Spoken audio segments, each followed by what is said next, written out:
묵상 기도하심으로 주일 예배를 하나님 앞에 드리시겠습니다.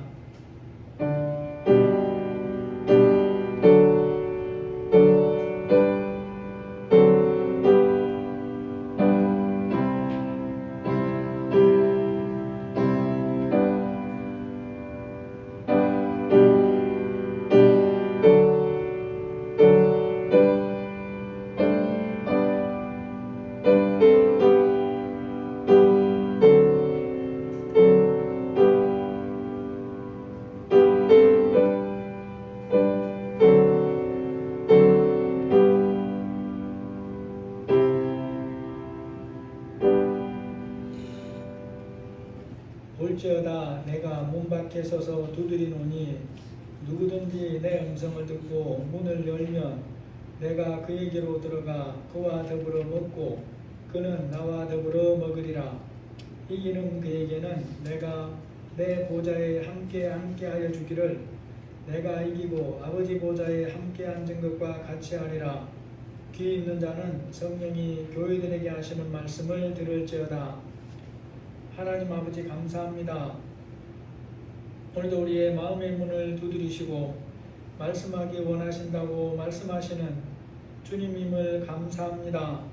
그 주님께서 우리를 초청하시고 주님 앞에 예배하며 함께 하나님을 사랑하는 자를 아버지 하나님의 그 놀라운 영광의 자리에 함께 하시겠다고 약속하시니 감사합니다. 우리가 귀로만 듣지 아니하고 마음으로 듣고 영으로 듣고 아버지 하나님의 말씀을 진리로 붙들고 이 땅에 남은 삶을 믿음으로 살도록 은혜를 더하여 주옵소서. 이 하나님께 시간 예배하러 모였사오니 함께하여 주옵소서. 예수님의 이름으로 기도합니다. 아멘. 찬송가 70장입니다.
천지를 만드신 하나님 아버지를 내가 믿사오며 그 외아들 우리 주 예수 그리스도를 믿사오니 이는 성령으로 잉태하사 동정녀 마리아에게 나시고 본디오 빌라도에게 고난을 받으사 십자가에 못 박혀 죽으시고 장사한 지 사흘 만에 죽은 자 가운데서 다시 살아나시며 하늘에 오르사 전능하신 하나님 우편에 앉아 계시다가 저리로서 산자와 죽은 자를 심판하러 오시리라.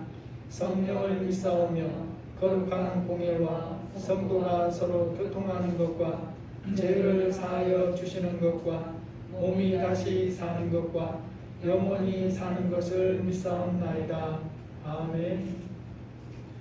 잠깐만 529장 부르시고 박연희 권사님 기도해 주시겠습니다.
심판날 하나님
위대하신 아버지 하나님, 크신 은혜와 사랑에 감사드립니다.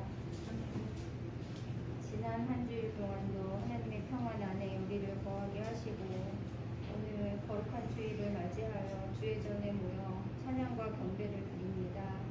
찬양 받으시기에 합당한 아버지 하나님, 이곳에 임하시어 우리의 예배를 받아주시옵소서. 아버지 하나님, 우리가 늘 주 안에 있기를 사모하지만 우리는 연약하여 기도와 말씀보다는 내 생각대로 살아왔음을 고백합니다. 상한 갈대를 꺾지 아니하시고 꺼져가는 등불도 끄지 아니하시는 아버지 하나님, 우리의 연약함을 아시오니 우리를 불쌍히 여겨주시고 용서해 주시기를 구합니다. 늘 우리가 살아가는 삶의 현장에서 악에게 지지 않고 선으로 악을 이기며 악은 어떤 모양이라도 버리는 삶을 살 수 있기를 기도합니다. 또한 우리가 믿음으로 살아가는 삶 가운데에서 우리가 하나님의 시간을 기다리며 마침내 승리하는 삶을 살아가기를 원합니다. 하나님 아버지 도와주시옵소서. 또다시 코로나의 확산으로 우리의 삶이, 우리의 예배가 위협받고 있습니다. 하나님의 도우심이 간절히 필요함을 우리가 구하오니 아버지 하나님, 우리가 마침내 이 바이러스를 이기고 평범한 우리의 삶으로 다시 돌아갈 수 있도록 도와주시기를 간절히 구합니다. 이곳에 반석교회를 세우신 아버지 하나님, 우리 반석교회가 늘 말씀이 충만한 교회, 악한 세상에서 믿음의 방주의 역할을 충실히 감당하는 교회가 되게 해주시기를 원합니다. 또한 세상에서 지친 영혼이 위로받는 영혼의 안식처가 되기를 구합니다. 아버지 하나님 함께해 주시옵소서. 또한 우리가 적은 수로 늘 예배를 드립니다. 하나님께서 예비하신 일꾼들을 보내주시기를 구합니다. 또한 우리가 새로운 성전을 위해 기도하오니 하나님의 때에 가장 좋은 곳으로 인도해 주시기를 구합니다. 우리 반석교회의 각 가정을 기억해 주시옵소서. 각 가정에 기도 제목이 있사오니 아버지 하나님, 하나님의 응답이 있기를 구합니다. 하나님의 시간까지 우리가 인내하고 기도하며 믿음으로 기다릴 수 있게 도와주시옵소서. 또한 우리의 자녀들의 앞날을 하나님께 맡깁니다. 믿음으로 구하는 자녀들의 앞날에 하나님 아버지께서 가장 좋은 곳으로 늘 인도해 주시기를 기도합니다. 특별히 대학을 준비하는 승윤이에게 아버지 하나님, 다니엘에게 허락하신 서적을 깨우쳐 않는 지혜를 더하여 주셔서 감당할 수 있게 하시고 하나님이 계획하신 가장 좋은 곳으로 인도해 주시옵소서. 다니엘 세우신 목사님 기억하여 주시옵소서. 영육간에 늘 강건하게 하여 주시옵시고 우리를 쉴만한 물가로 인도해 주시는 복된 말씀이 날마다 선포되어질 수 있도록 도와주시기를 구합니다. 또한 우리의 마음이 이 말씀을 받을 수 있는 옥토가 되게 하시고 마침내 30배, 60배, 100배의 결실을 맺을 수 있도록 우리의 믿음이 날마다 성장하게 도와주시옵소서. 새로운 한 주간의 삶을 또한 살아갈 때에도 하나님 늘 말씀 안에 우리가 거하게 하시고 우리를 주께서 보호해 주시기를 구합니다. 이 모든 말씀 살아계신 예수 그리스도 이름으로 기도드립니다. 아멘.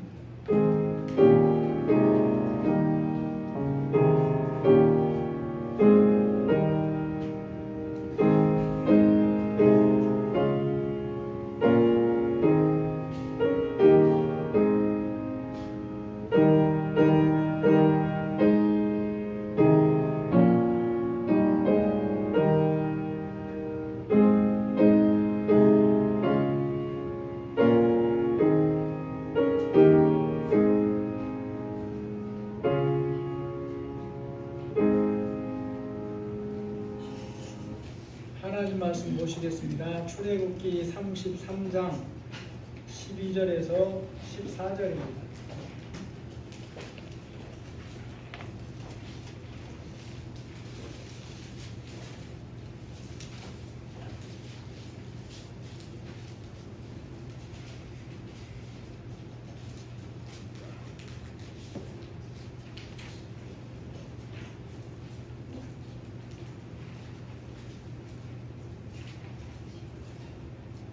출애굽기 33장 12절에서 14절입니다.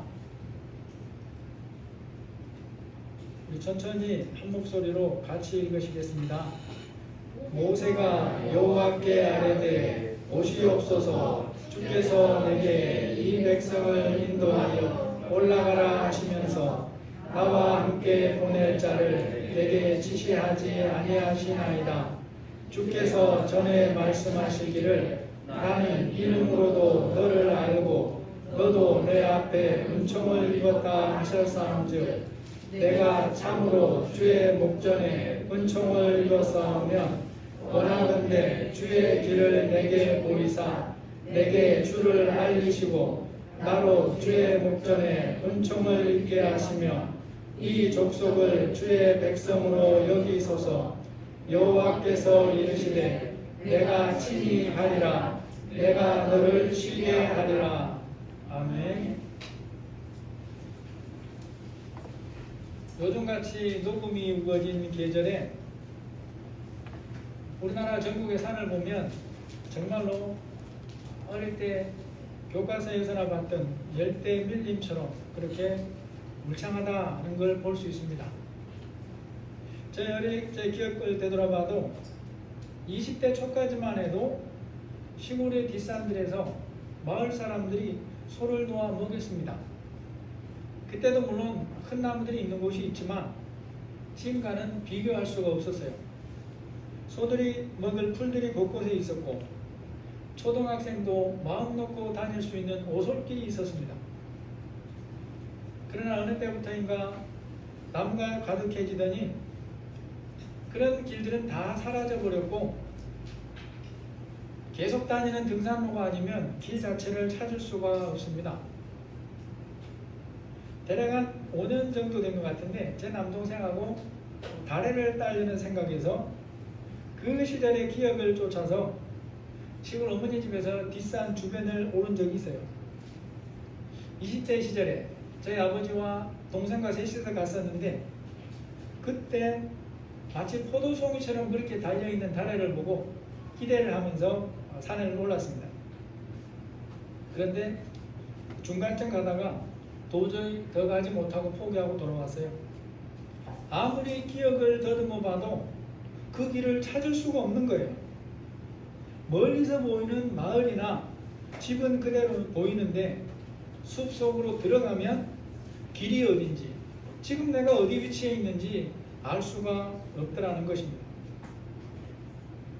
그 일을 제가 경험하고 나서 비로소 이해하게 된 것이 하나 있습니다.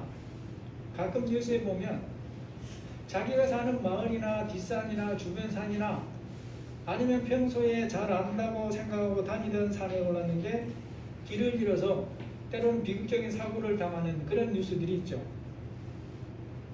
분명히 산을 전체로 보면 다 보이고 또 자기가 잘 알 것 같은데 그러나 그 속에서 길을 찾는 것은 전혀 다른다는 것을 모르는 경우가 있다는 것입니다. 숲속으로 들어가 버리면 거기서 길을 찾는 건 완전히 다른 일이 돼요. 그런 상황에서 길을 아는 것은 생명을 지키는 일과 같습니다. 길을 잃으면 생명을 잃을 수도 있어요. 높고 숲이 울창한 산에서 길을 잃는 것에는 비교할 수도 없이 위험한 일이 있습니다. 그것이 바로 인생에서 가야 할 길을 잃어버리는 것입니다. 사람이 스스로의 능력으로는 인생이 가야 할 바른 길을 알지를 못합니다. 내일 일도 모르는 인생이 앞날의 인생길을 알 수가 없는 거예요. 하나님과 함께하지 않고는 사람이 바른 인생길을 알 수도 없고 모르니까 갈 수는 더욱이나 없는 것입니다. 이 시간 말씀에 보면 모세가 하나님께 기도하는 내용 중에 12절에 이렇게 기도를 합니다. 모세가 여호와께 아뢰되 보시옵소서 주께서 내게 백성을 인도하여 올라가라 하시면서 나와 함께 보낼 자를 내게 지시하지 아니하시니라. 모세는 지금 어떤 책임을 맡고 있는 중입니까? 하나님께서 모세를 통해서 이스라엘 백성들을 인도해 가고 있습니다.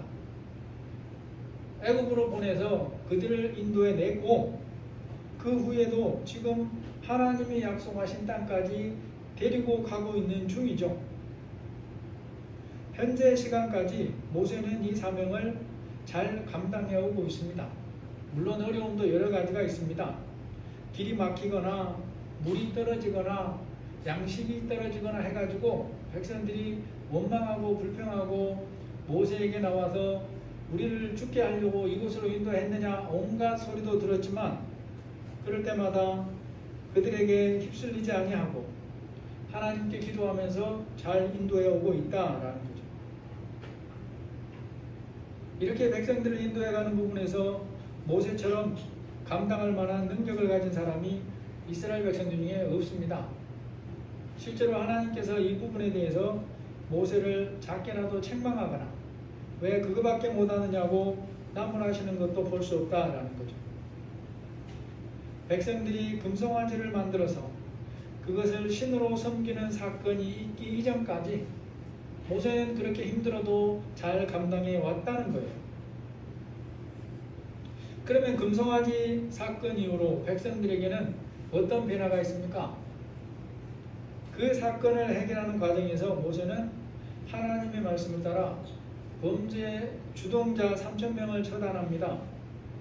그리고 남은 백성들의 죄를 용서받기 위해서 자기의 목숨을 내놓고 하나님 앞에 기도를 합니다. 그 사건 이후로 성경을 보시면 백성들이 하나님에 대한 경외감이나 아니면 모세에 대한 신뢰가 이전보다 성장해 간다는 걸 우리가 성경을 통해 볼 수 있어요.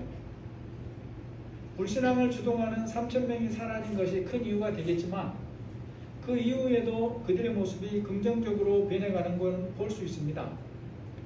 4절에 보시면 백성이 이 준엄한 말씀을 듣고 슬퍼하여 한 사람도 자기 몸을 단장하지 아니하니 이스라엘 자손이 호렙산에서부터 그들의 장신구를 떼어내니라. 백성들이 이렇게 자기 몸의 목걸이나 아니면 반지나 귀골이나 이런 것을 떼어낸다는 것은 하나님이 그들과 함께 올라가지 않겠다고 한 말씀을 듣고 슬퍼해서 겸비하는 그런 모습을 나타내는 표현입니다. 백성들에게서 보이는 이런 긍정적인 변화는 이것만이 아니에요. 33장 8절에서 10절에 보시면 모세가 해막으로 나갈 때에는 백성이 다 일어나 자기 장막문에 서서 모세가 해막에 들어가기까지 바라보며 모세가 해막에 들어갈 때에 구름 기둥이 내려 해막문에 서며 여호와께서 모세와 말씀하시니 모든 백성이 해막문에 구름 기둥이 서 있는 것을 보고 다 일어나 각기 장막문에 서서 예배하며 라고 말합니다. 이때의 해막은 하나님께서 만들라고 말씀하신 그 해막은 아직 아니죠. 그 전에 모세가 하나님과 소통하기 위해서 만든 해막, 일종의 텐트입니다.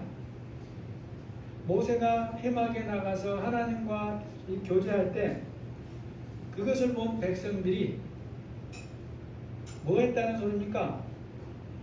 모세가 하나님과 교통하고 있는 그 동안에 자기들 문 앞에 서서 하나님께 예배를 했다라고 말씀하고 있어요.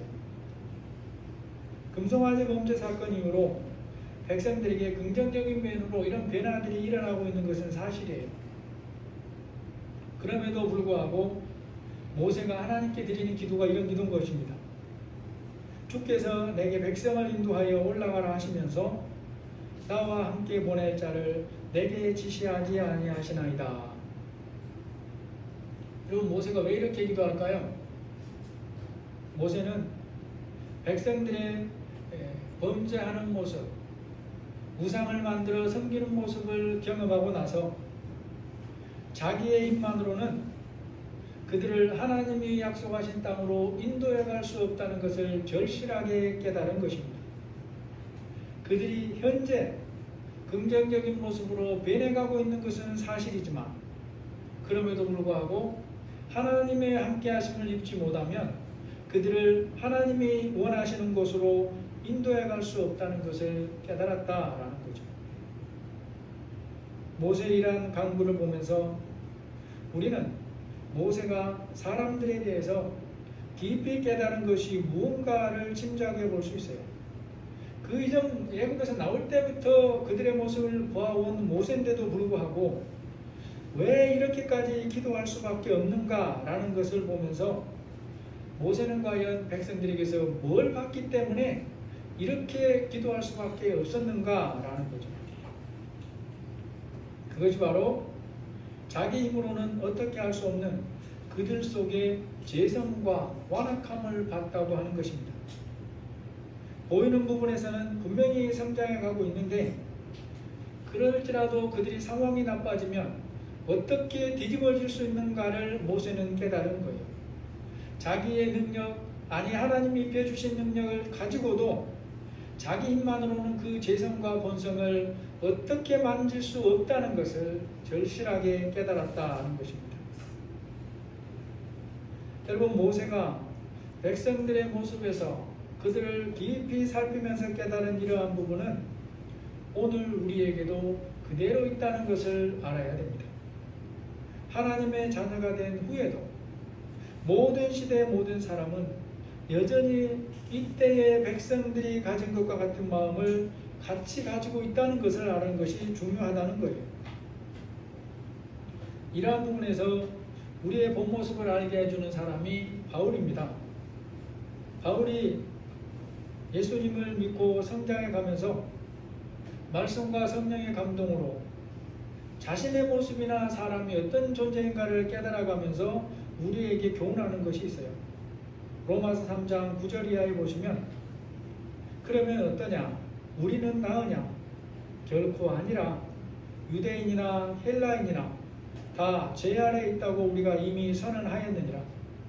기록된 바 의인은 하나도 없나니 하나도 없으며 깨닫는 자도 없고 하나님을 찾는 자도 없고 다 치우쳐 무익하게 되고 선을 행하는 자는 없나니 하나도 없도다. 사도 바울이 사람이 어떤 존재인가, 하나님 앞에서 본성이 어떤 존재인가를 깨달은 거예요. 여기에서 예수님을 믿은 자신도 예외가 아니라는 것을 깨달았다라는 것입니다. 소망이 없는 존재가 사람이라는 것을 깨달은 거죠. 그런데 감사하게도 바울은 여기까지만 깨닫고 끝난 게 아니에요. 여러분, 세상에 많은 철학을 하는 사람들, 종교자들이 어디까지 깨닫느냐? 여기까지만 깨닫고 끝나요. 그러니까 해결책이 없는 것입니다. 사람의 존재가 그러하다는 것을 깨달은 바울은 또 뭘 깨달았느냐? 소망이 누구에게만 있는가를 깨달은 거예요. 다시 말해서 인생이 절망으로 끝나는 것이 하나님의 뜻이 아님을 깨달았다는 것입니다.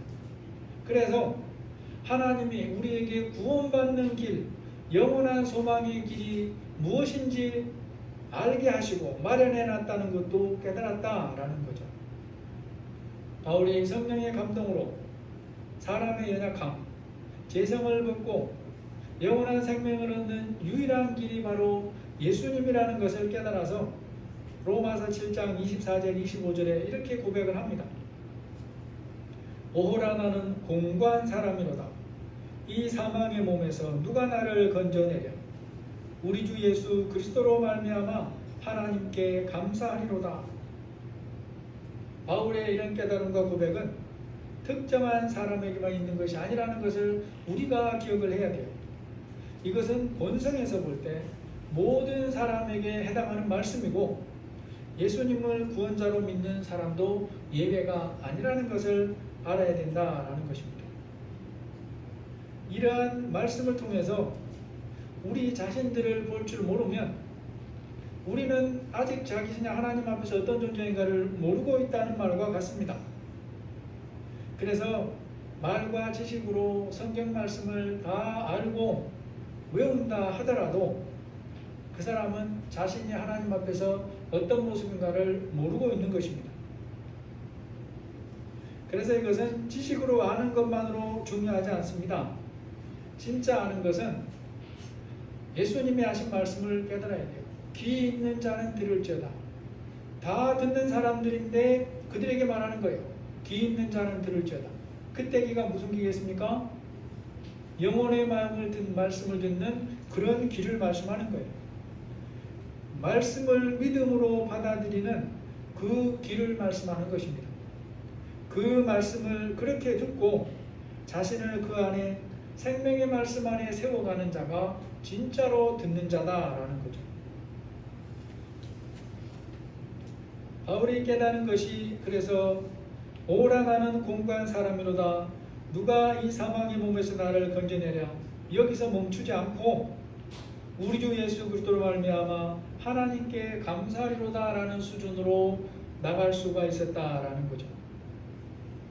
사람에 대해서 이렇게 깊이 깨달은 사람이 모세였던 것입니다. 그래서 모세가 하나님 앞에 기도합니다. 12절 13절 보면 주께서 전에 말씀하시기를 나는 이름으로도 너를 알고 너도 내 앞에 은총을 입었다 하셨사온즉 내가 참으로 주의 목전에 은총을 입었사오면 원하건대 주의 길을 내게 보이사 내게 주의 길을 알리시고 나로 주의 목전에 은총을 입게 하시며 이 족속을 주의 백성으로 여기소서.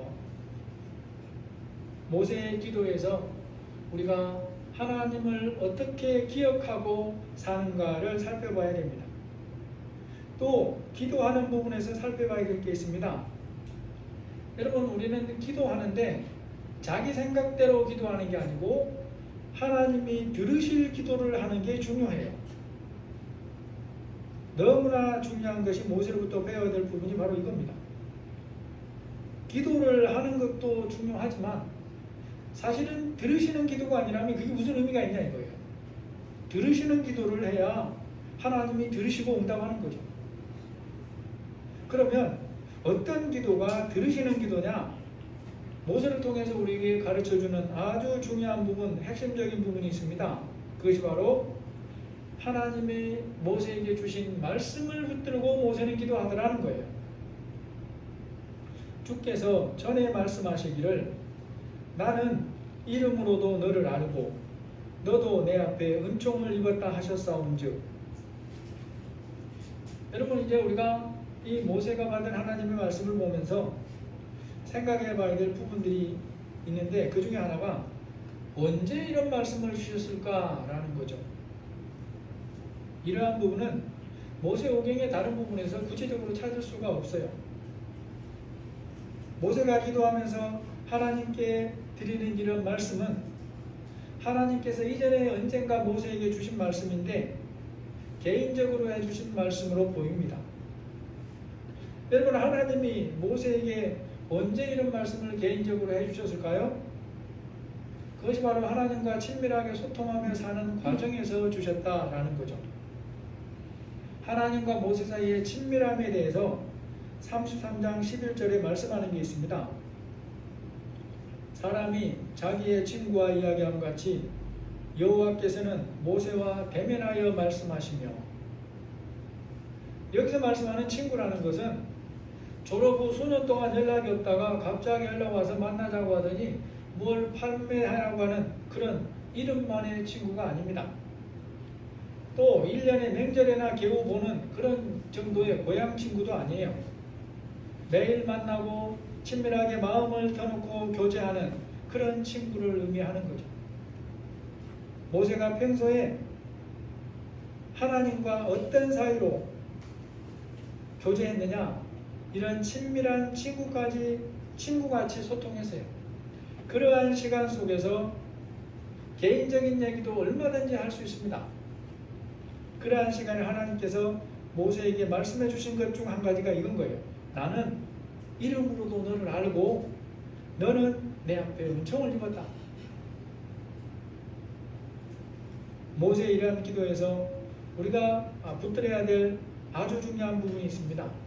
그것이 바로 하나님의 말씀을 붙들고 사는 삶을 돌아봐야 된다라는 거죠. 나는 하나님의 말씀을 어느 정도로 기억하고 그것을 실제로 붙들고 의지하면서 사느냐는 겁니다. 여러분, 사람이 자신에게 중요하게 여기는 사람일수록 그가 해주는 말을 기억하는 것이 중요하죠. 이런 부분에서 저는 아내에게 미안한 경우가 상당히 많아요.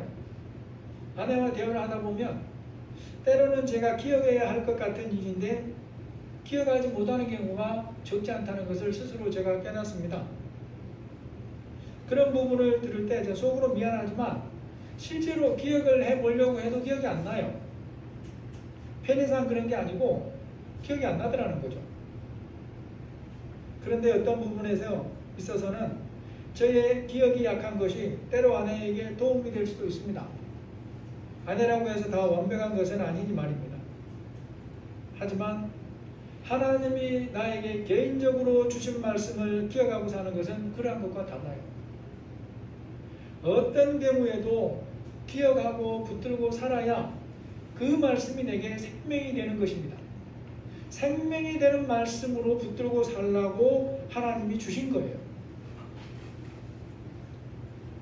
하나님은 영원하신 분이기 때문에 자신이 특정 개인에게 하신 말씀에 대해서라도 잊어버리는 경우가 없어요.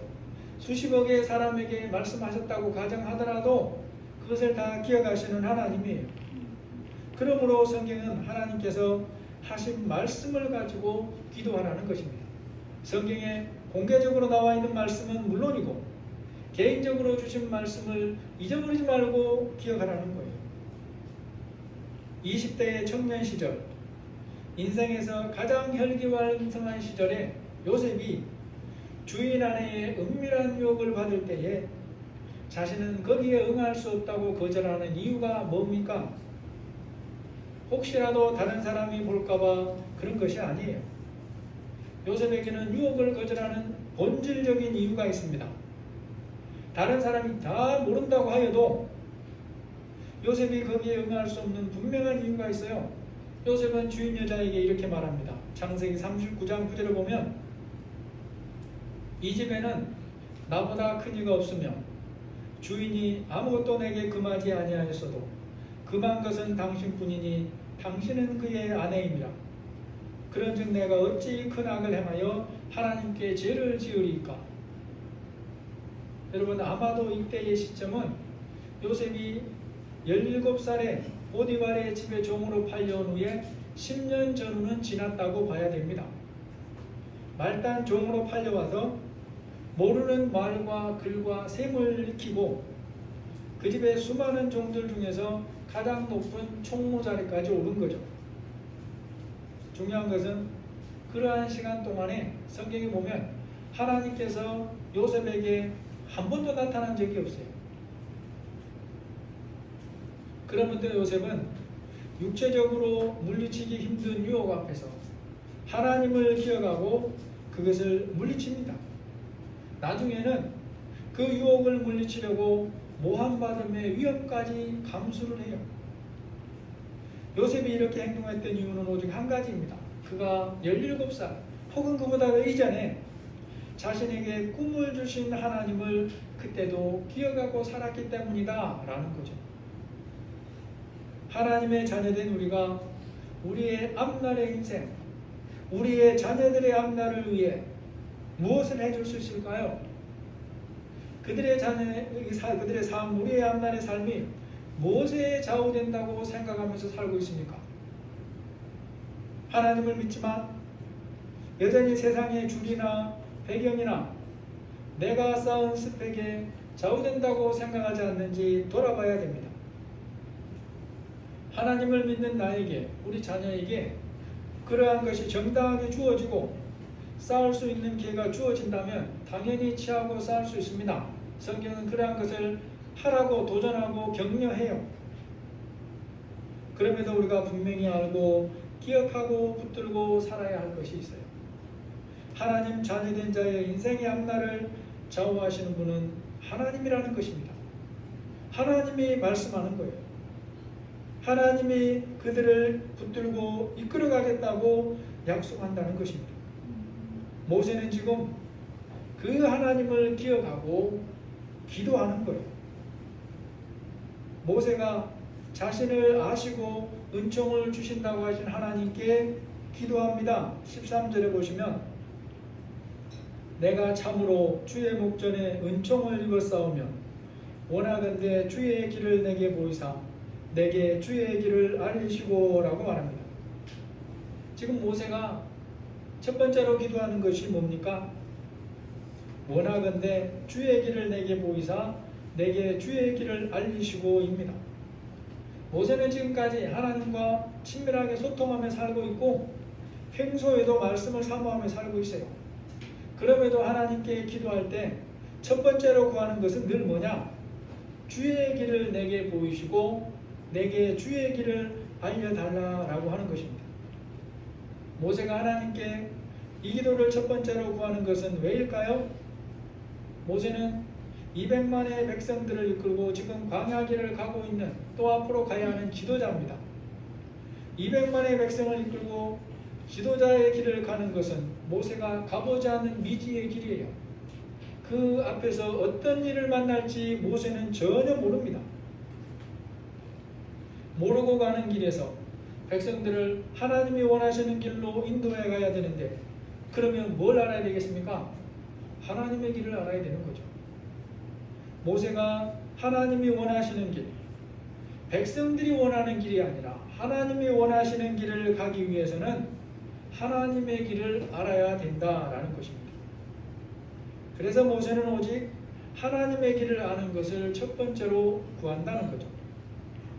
여러분, 인생길을 가는 데 있어서 모세만 하나님의 길을 알아야 되겠습니까? 세상의 모든 사람들도 가야 할 길이 무엇인지 모르고 간다 그랬습니다.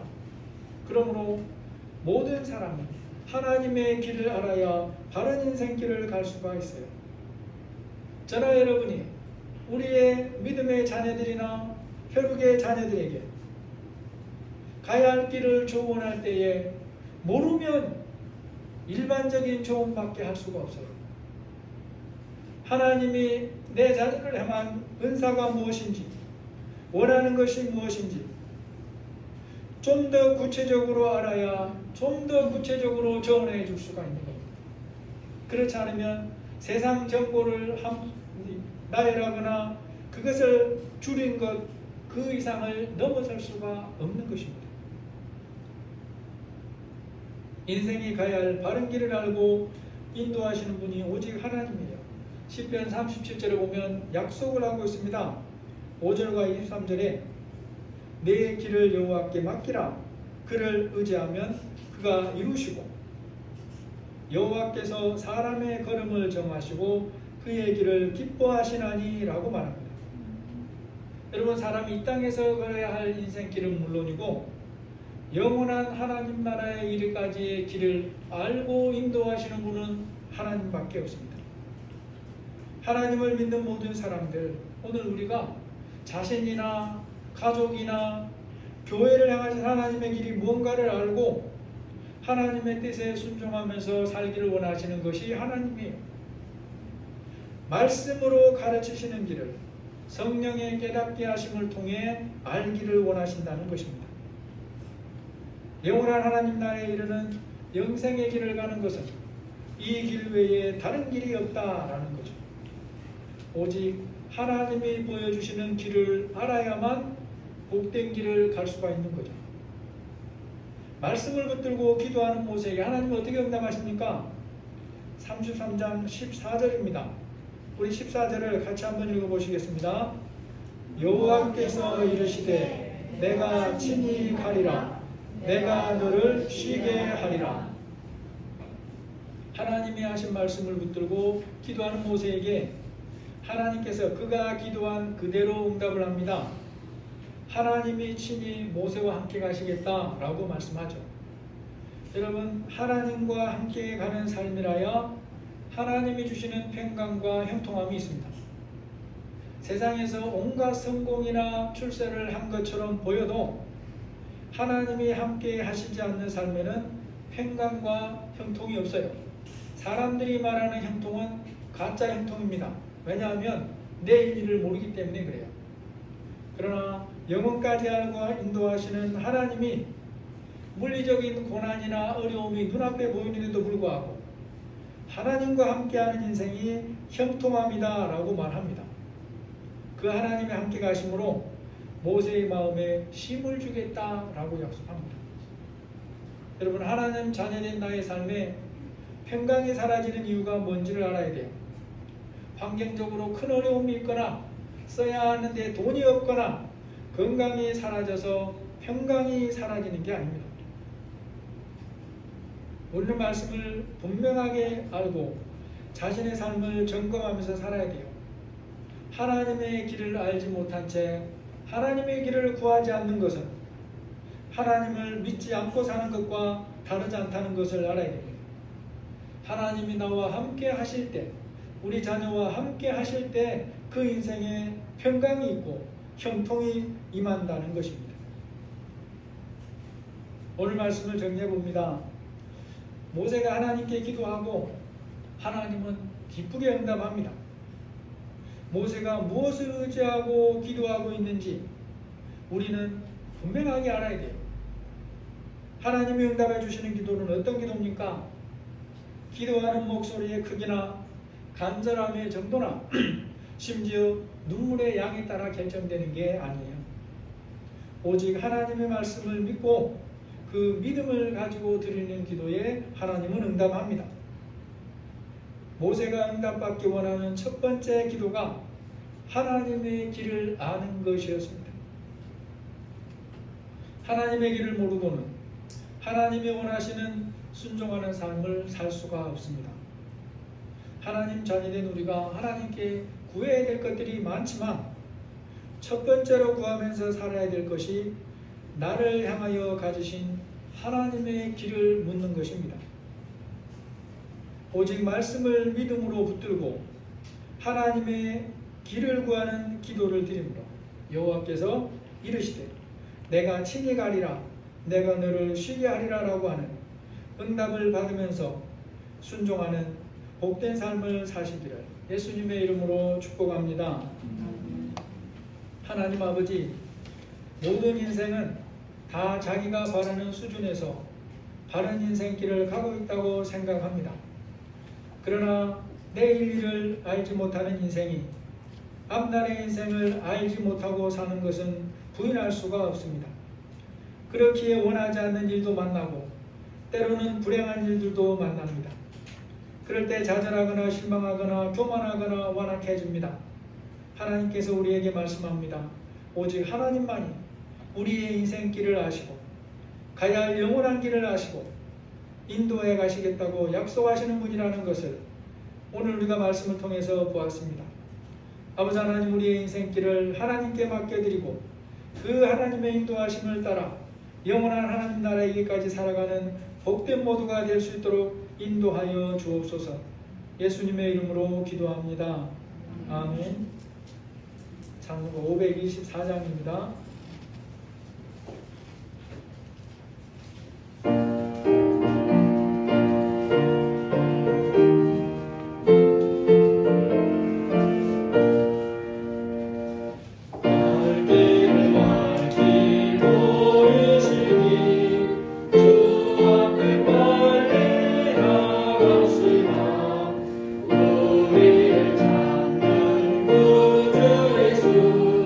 오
앞에 나와서 예배하게 하시니 감사합니다. 우리 모든 영혼들 함께하여 주시고 또 하나님 아버지 귀한 물질을 구별해서 드립니다. 주님이 함께하시고 우리 모든 성도들 가정에 직장의 사업장 위에 하나님 일용할 양식을 풍성히 허락해 주셔서 주님 뜻대로 주님이 원하시는 유통자의 삶을 잘 감당할 수 있도록 은혜를 더하여 주옵소서.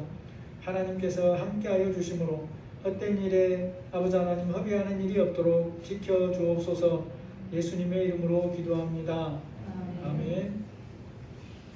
오늘 교회 소식 보시면 3번 보시면 예배 관련 변동사항이 있을 경우 발표되는 대로 연락을 드리겠습니다 했는데, 일단 주중 예배는 2주간 쉽니다. 수요일하고 금요일은 우리 이웃의 덕세움을 위해서 쉬도록 하겠습니다.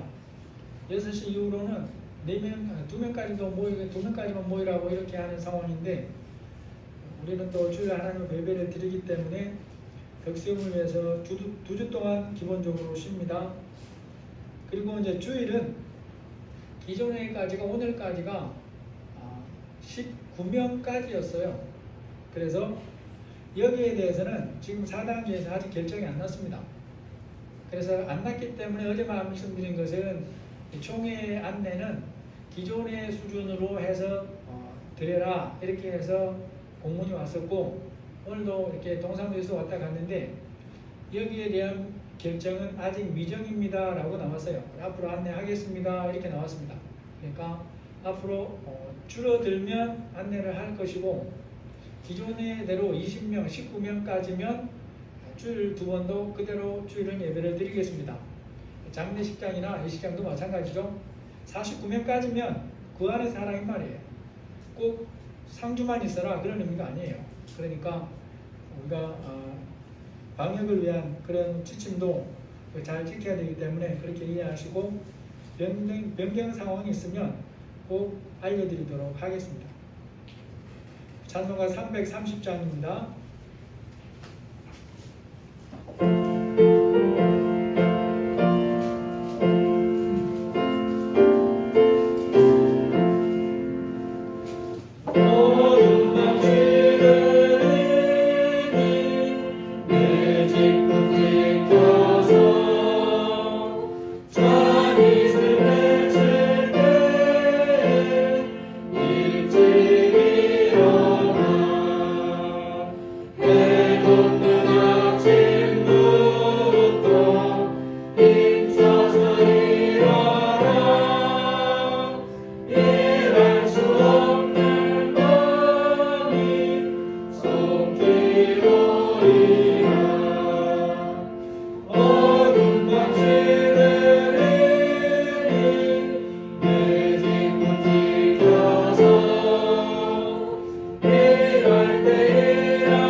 이제는 우리 주 예수 그리스도의 은혜와 하나님의 사랑하심과 성령의 인도하시고 교통하시고 보호하시는 은혜가 우리의 인생길을 아시고 영원한 길까지 인도하시는 하나님을 믿고 그 하나님을 의지하며 살기로 다짐하는 우리 모든 성도들 위해 한 주간의 삶 위에 지금부터 또 영원토록 함께 계실지어다. 아멘.